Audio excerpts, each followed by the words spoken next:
game. I'd love to see that happen again a second time.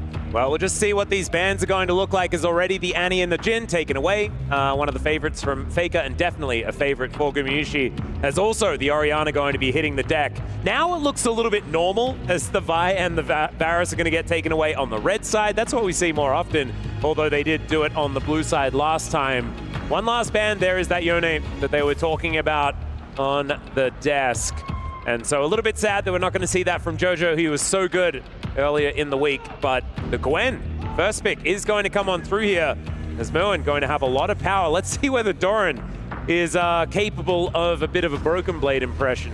Yeah, they obviously don't have the Rumble here because it's Fearless banned, but there's a lot of other picks he can play into this. I hope he doesn't go for what we've seen in the past, oftentimes the little Ornn into the Gwen, which has been a big problem. I'm a fan of that. We've seen Doran try it and fail before.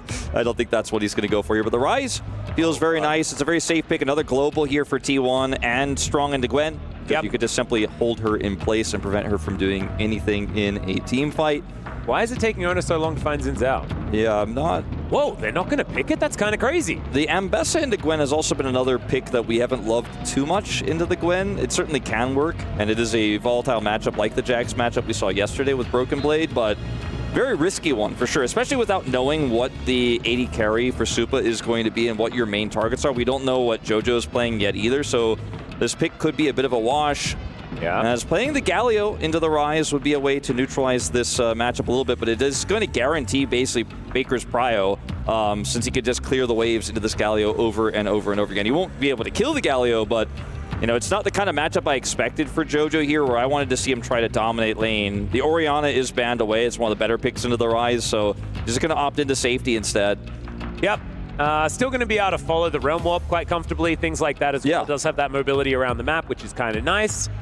See what they do have in store. Is the Xin Zhao just going to be picked away here? And there must have been a reason why Ona didn't want to go for this pick. I was thinking like maybe they were holding on just in case they want to get a Trundle out or something like that, and like they could use it against the Xin Zhao. Has been a decent matchup in the past. Yeah, I mean, the Galio works incredibly well with both the Gwen and the Xin Zhao here, so in terms of team fights and playing around the map, MKOI feeling pretty good about this. The Trundle felt pretty obvious, like you said, because you've got some big frontliners to potentially just chomp away at and subjugate, and it does also offer a lot of zone control into these melee champions as well. Yep. I think for Supa here, getting either insane safety, the Xayah's gone, the Ezreal's gone, so a little bit tougher, or just high range might be the name of the game here. Even if something like a Jinx here would feel really nice because you have a front line, if you just get a single pick, you know, that damage that you need, that range damage, that ability to hit this Rise from afar, take this Trundle out would be there.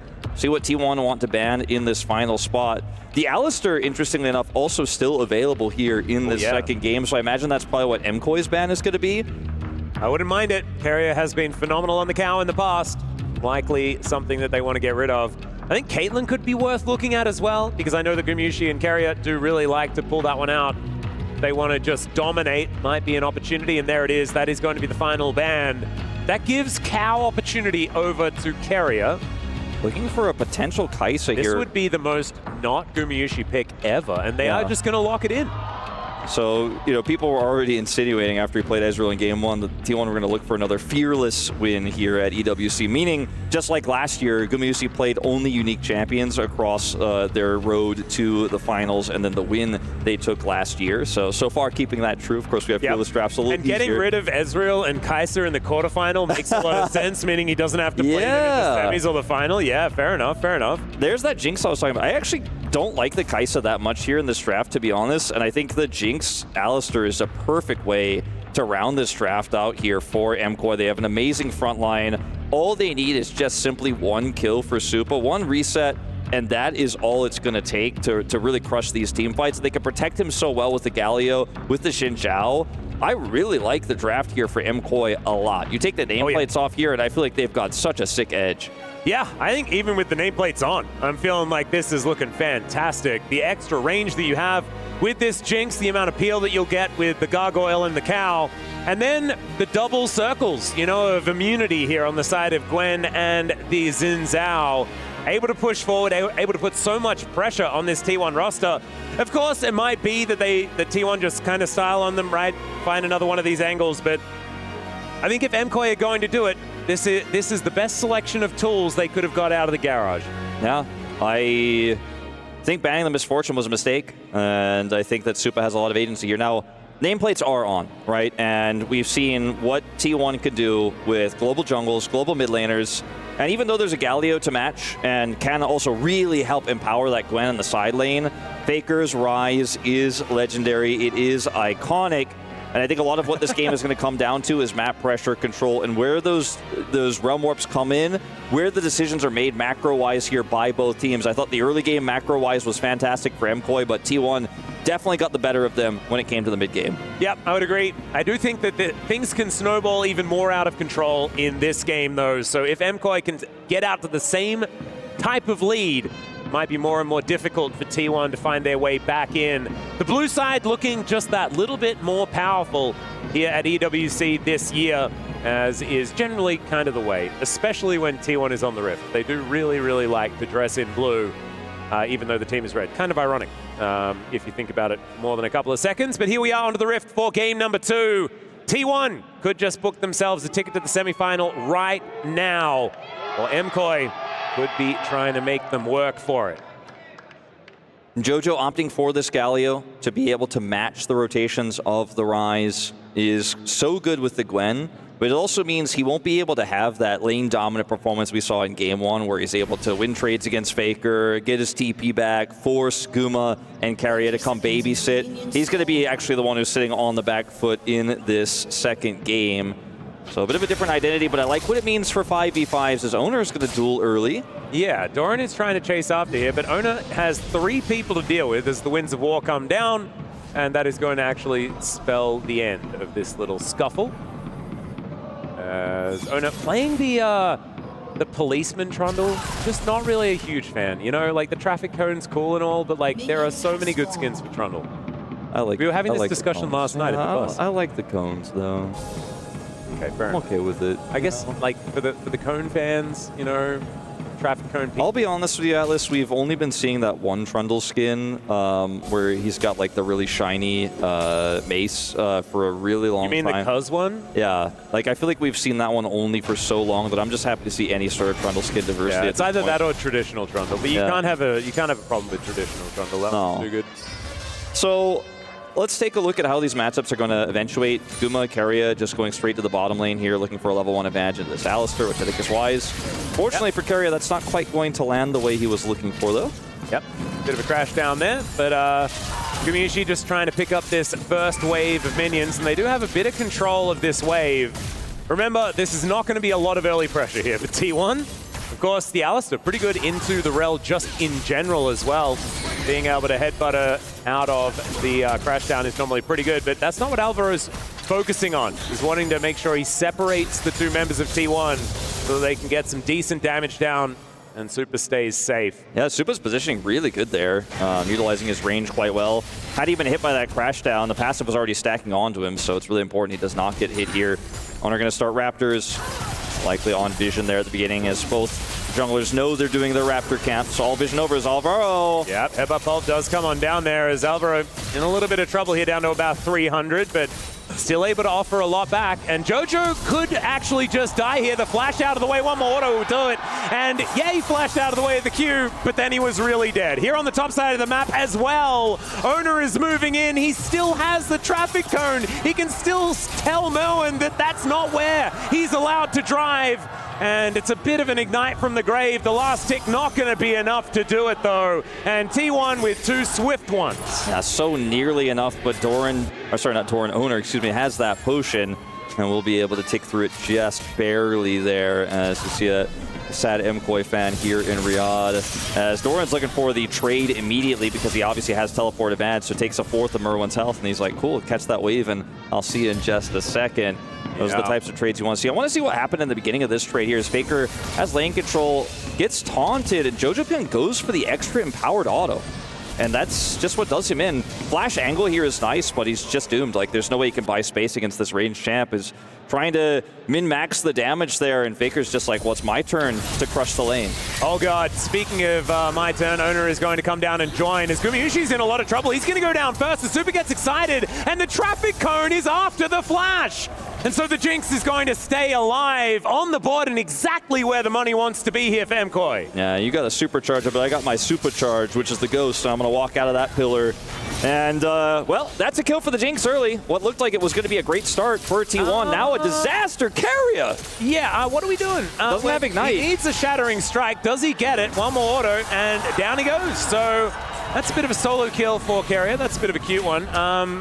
Probably not worth it, but does still send him home. I mean, I think kind of worth, because otherwise Jinx could just take these minions here, and now Guma back in lane. It's actually going to be pretty huge. Otherwise, you know, Supa gets to walk away there, and Merwin? Doran still has the teleport, guys. As Merwin, one more auto attack, and he's dead. He was not immune in this top lane, and Doran, oh god, this could really be an Ambessa problem this game. I mean, like I mentioned in the draft, it's not a matchup that always works well for the Ambessa, but it's volatile enough to where if you outplay, you can get a huge edge. And that was Doran on Doran's shield only. Hadn't backed, hadn't TP'd as you said, had no items there. Playing into the Dark Seal, still wins it out. Still on low health, is able to sustain up. And now he's going to head back to lane with Caulfield's and a refillable as there's an engage. Yep, carrier coming down towards the bottom side. Pops the passive there. Does Gumayusi to do a fair bit of damage here to Supa. But T1 not going to be able to get the kill. No summoner spells on this Jinx, though, means that she's going to remain a target for quite some time. Faker trying to get the damage down onto JoJo as well. Justice Punch not going to get any CC. And Faker able to utilize his phase rush really nicely to just dance on the edge of that taunt. Alvaro moving in, and Carrier, he loves Hex Flash. He also just loves standing in weird spots. And that is what he's going to continue to do as T1 take their first break of the game. That'll be the Hex Tech. I mean, Faker... So not another Hex Tech, so that's good news, I guess. Faker's just chilling, you know, clears that wave, doesn't even have to get involved in this.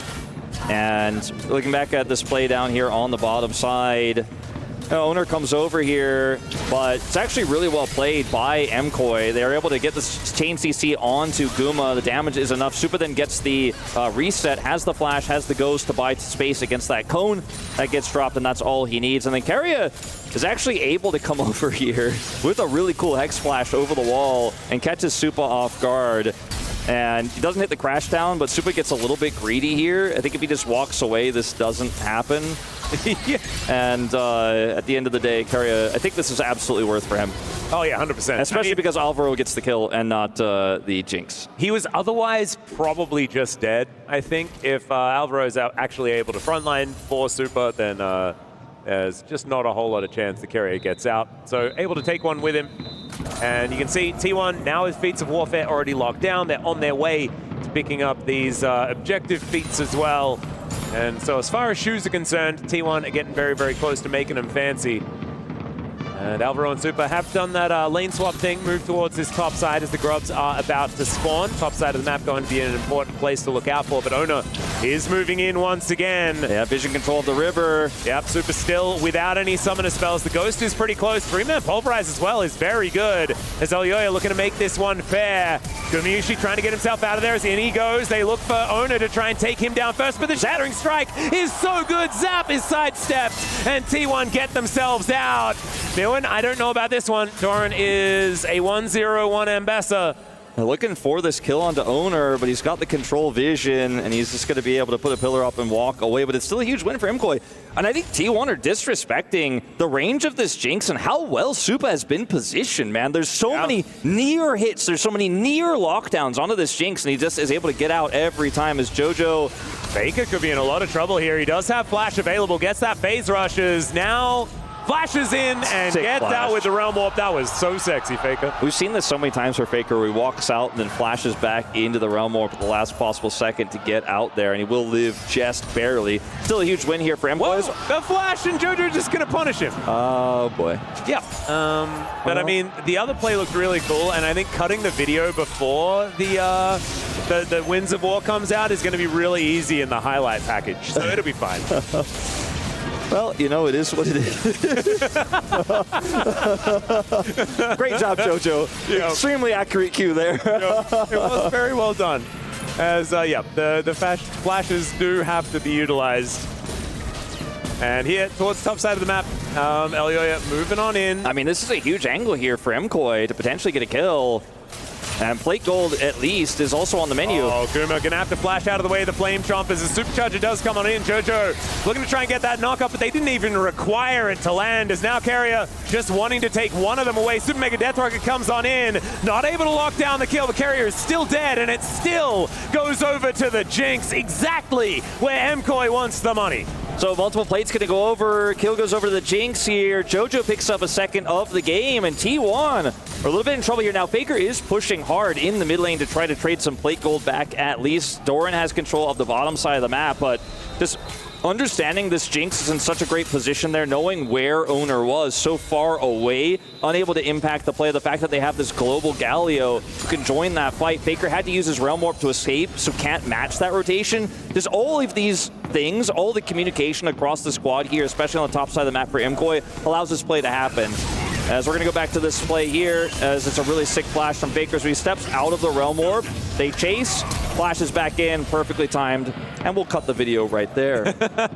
And now we're going to check it out from JoJo's perspective, as this is a completely different one, but really nice Q flash, making sure that Faker has the most difficulty reacting, as Alvaro is going to be okay as we come back to live. Was looking in a little bit of trouble. He's able to get himself out of there. Wow, there's still a huge problem here on the bottom side of the map, right? Like the fact that Guma's 0-2, doesn't have his call yet, doesn't have his first complete item, Yuntal's done, means all of these early team fights here, I mean, we're only 10.5 minutes in, this accelerated Jinx can do so much work with the front line she has, even this early. Like we talk about Jinx as a strong scaling champion, but I mean, there's just so many tools to empower her, and she has the lead already. So this is such a good game state here for MKOI.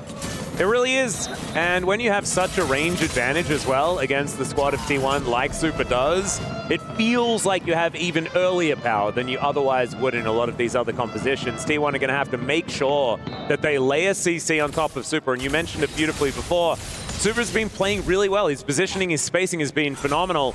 That's allowed MKOI to do exactly what they need to do. Doran now in potentially a bit of trouble, but as you saw there, just one ability doing so much. Public execution down towards this bottom side is Elyoya, not actually able to utilize that Crescent Guard effectively. JoJo down to 300. The traffic cone says no, as Faker will be able to take down the Gargoyle. Elyoya soon to follow, and T1, they answer the few good things that happened for MKOI previously really well here in the bottom lane. I remember Merwin did not have teleport, so it's not done yet.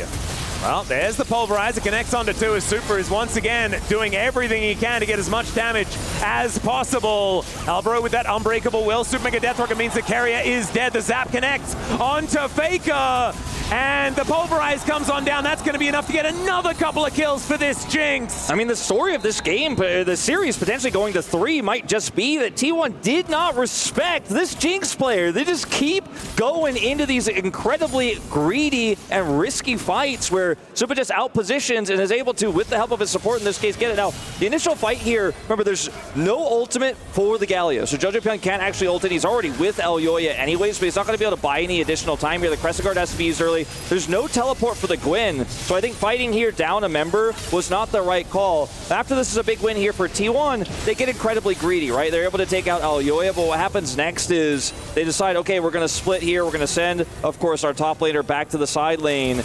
And then they go in on the Supo, just baits them in. Alvaro is still here. Oh no, and Doran teleported to mid lane. Yeah, he just left because he's like, I gotta go back to sides. And at the same time, Carrier Magnet Storm's only an Alistair. And then when this Jinx gets accelerated, you're not gonna get away from her.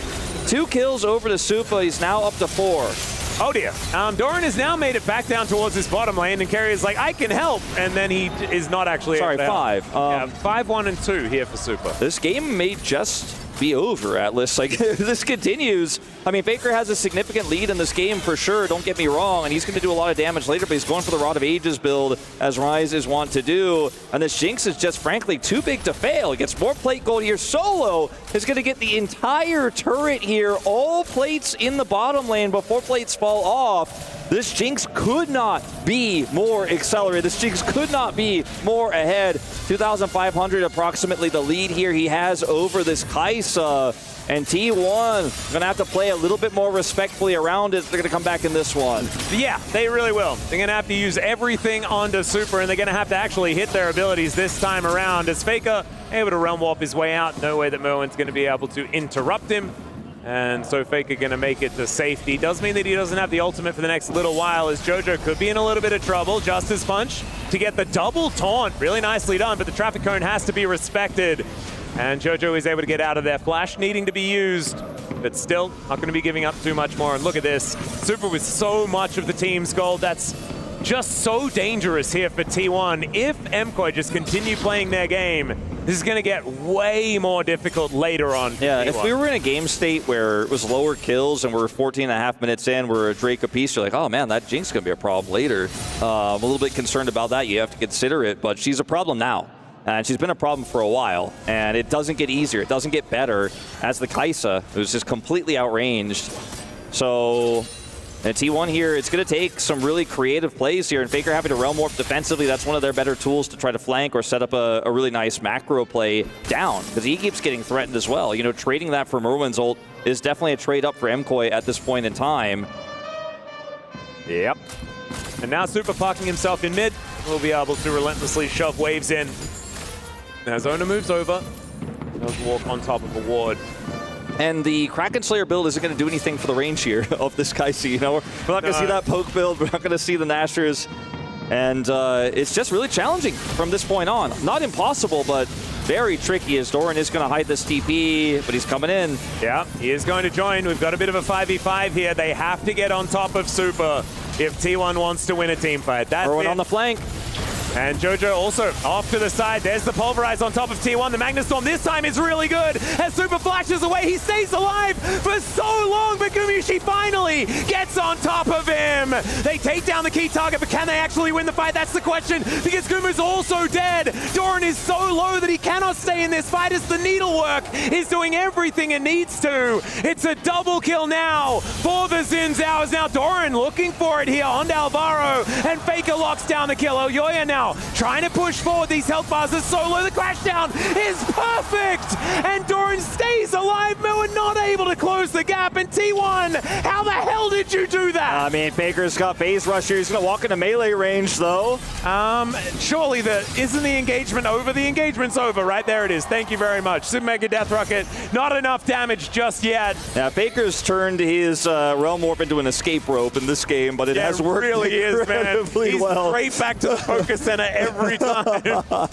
He's out of the dungeon, but the fight here initially looks really tricky to pull off for T1. Supa's positioned back right. He has this insane frontline, right? He's got an Alistar, he's got a Xin Zhao, he's got this Galio. It's Doran's ultimate that follows up here onto carry. Doran's at like 30% health. That's really the big difference maker, is Supa just cannot kite everything. Jojo Pan a little bit late on the taunt for the peel, and that's the winning play here. Yes, Merwin is a raid boss. He is massive on this win. He's going to offer so much damage, but the positioning here for T1 is great, and Faker is playing this Rise. We talked about how he could buy so much space into this melee composition. Once the Jinx is down, it's Faker's playground, and he is just going to be assisted here by Doran and Carrier. Merwin can't close the gap onto him. Faker's got the phase rush. It's just so difficult to lock down this Rise. Faker then does a little bit of a funky thing where he walks back in, but he realm warps out. It's okay. Oh dear. And the interruption on the crash down here means the Carrier is likely just dead as he looks to try and make his way out, but was caught there as he took a little detour. Alvaro may be in a little bit of trouble himself, though, but does have the Unbreakable Will, does need to invest it. As Rift Herald down here in this mid lane. One good thing for MKOI was that they were able to take that objective, but it's not able to knock down this outer turret.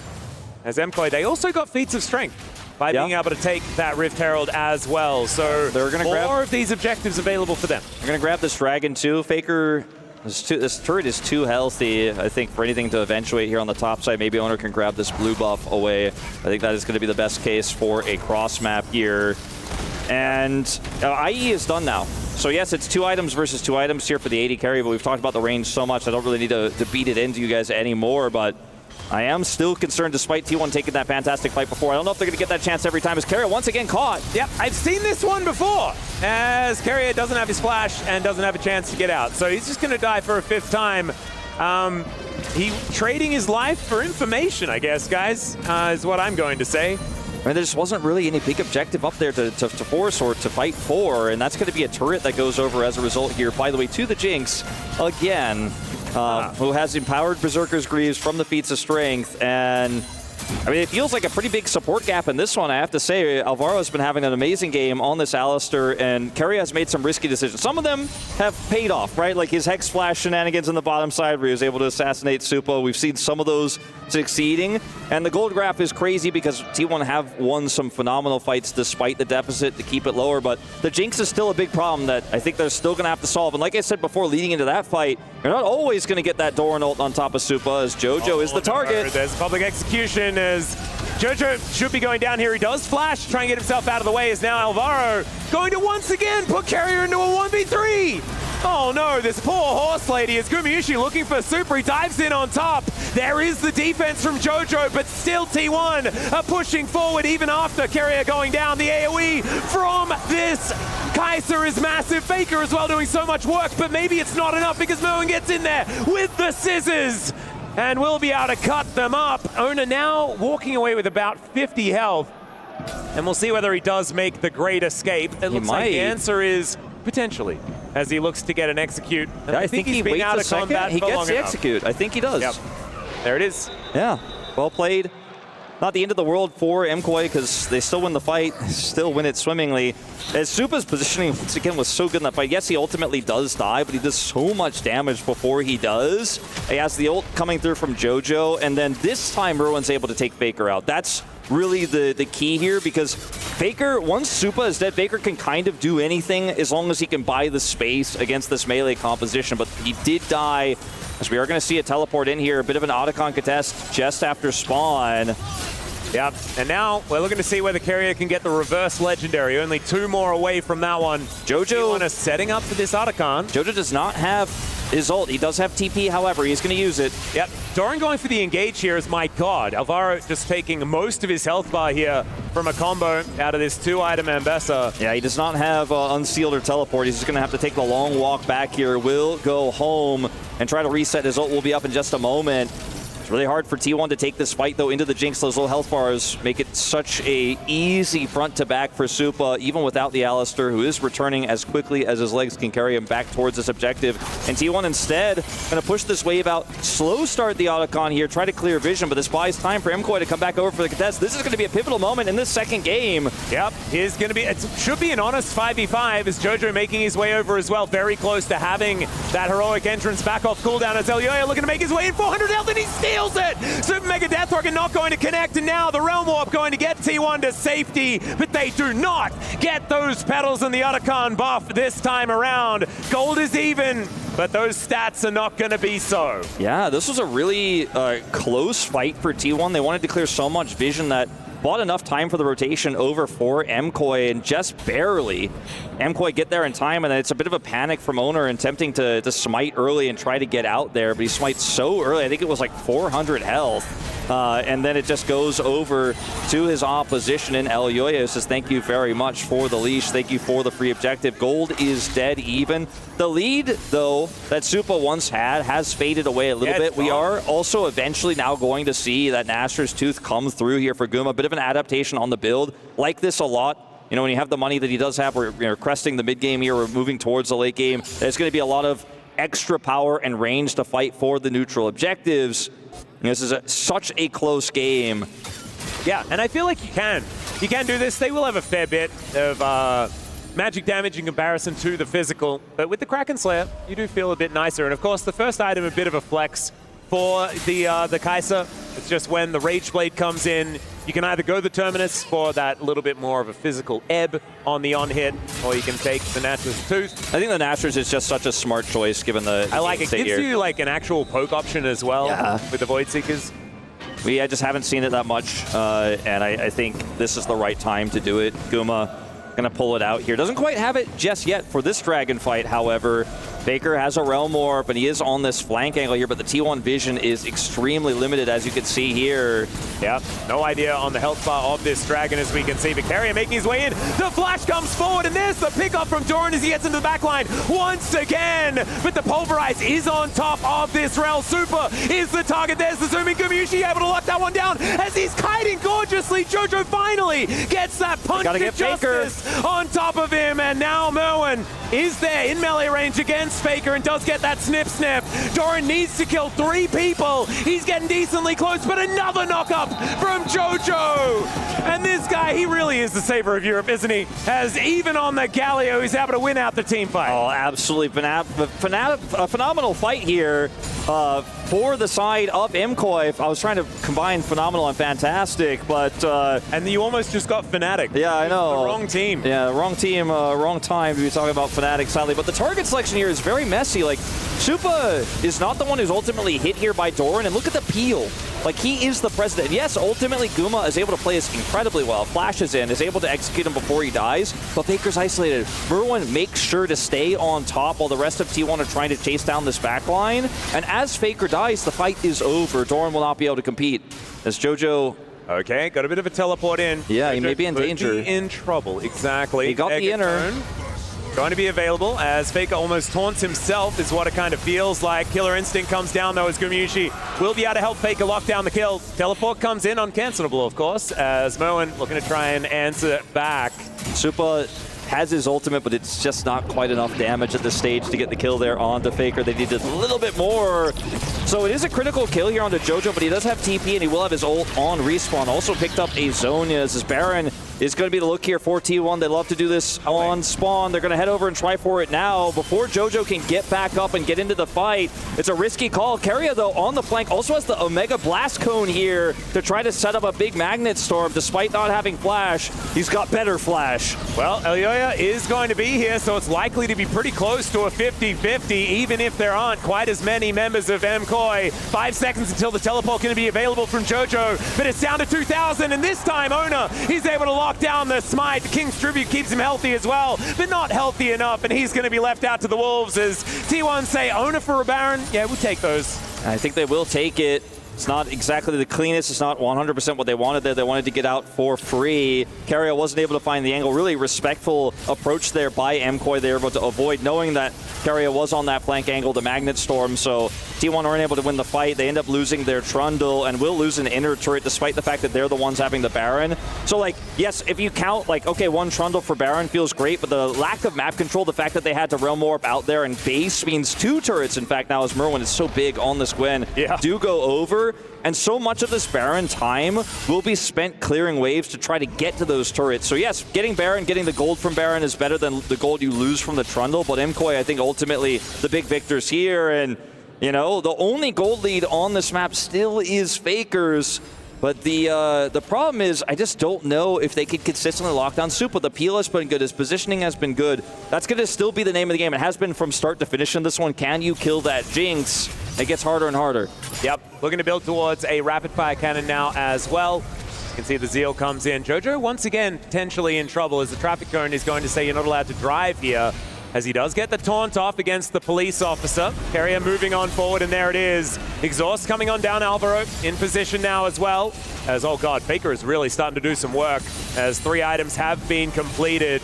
Now it's just pure damage he's going to be building, and this Rise will be getting scarier and scarier in this game. Yeah, that's going to be the turret to go down. Good punish once again onto Jojo. They got his flash as well, and Alvaro comes over, but he alone is not going to be able to turn this around. Yeah, teleport in from Carrier as well, as he's going to join the rest of his teammates after getting that health bar back up to full as T1 with this Baron buff pushing forward. Now with everyone alive, are able to step back onto that front foot. Supercharge coming on in, Gumushi utilizing that to walk out. He's getting a little nervous there. Have to say, he was falling super far behind, right? He was 0-2-0 in the earlier stage of the game. Now 5-4-3. Can certainly count down, which is kind of impressive, but also being able to keep that gold very, very even. He's been the assassin that T1 have been looking for against Supa. I love his itemization. He has the arm guard now as well. He is able to find these ways. He's the one who's been able to assassinate Supa and keep these fights close. Like, he's the one who's making it happen. Sure, it was Doran earlier in that first big fight, but since then it's been Guma has been able to, even with Supa's fantastic positioning, find those angles, and he needs to continue to do so. 10 seconds here until what will be Chemtech Soul for MKOI. Keria goes in. Yeah, Magnus Storm onto just one. They were looking for Elioya, but there's the Shattering Strike. Heroic Entrance comes on down as MKOI have all grouped up. Faker going golden, Merwin looking for him once again. A Supa off to the side, but it's Gumayusi going golden in the backline and then eventually just explodes. This is not what T1 wanted. It's in fact an absolute disaster as MKOI just put them down. They say that was a nice attempt, I guess, guys, and they will look to try and break open the base. They can take a soul, and I think, Wolf, we are going to a third game. I think we're going the distance on this one. Supa sitting at full health. A desperate attempt there from Keria and T1 with the Realm Warp flank, but Supa just will not go down. There's too much peel, too much protection, and he is just lasering them down now. The inhibitor will fall, and MKOI poised to end game 2 to bring us to a third. Yep, Keria looking to try and stop them, but he's barely even a distraction here as Doran, the same story. Gets a cute little shield, but these Nexus turrets are still going to fall. The Nexus follows suit, and MKOI, they are still in it. They will be able to take down this second Nexus of the series. Only one away from semifinals and joining their brethren in that round of 4. Right in this position last year, we had Team Liquid almost take T1 out. They were so close. Everyone remembers that umpty call on the Maokai. And maybe this year, maybe in 2025, our defending winners here of EWC could be taken out by the best seed here, the #1 seed from Europe. What a series we now have on our hands. I didn't see this one coming, Atlas, to be totally honest with you. I certainly didn't, especially not after game number 1. There was a lot of dominance from T1, and even in this game, like halfway through, I felt like they were having some of the answers up against Supa, but a lot of this money that was packed onto this Jinx early on really paying off. And the Jinx pick, we loved it in the draft. Yeah. It just 100% worked out, man. It is such good drafting here. So many critical picks gone now for T1 in a fearless best of 3. No more Rise for Faker, no more Azir. The Atalia is gone, the Galio is gone. Maybe MKOI could do the unthinkable, the unpredictable here, and have a huge upset over last year's winners. Yep. One of the problems is that they do now move back over to the red side. T1 back on their favorite side for game number 3 if they would like it. But still, anything could happen. Time for us to take a short break. When we get back, we'll see who can do it, whether MKOI stay alive or whether T1 are successfully able to defend their title.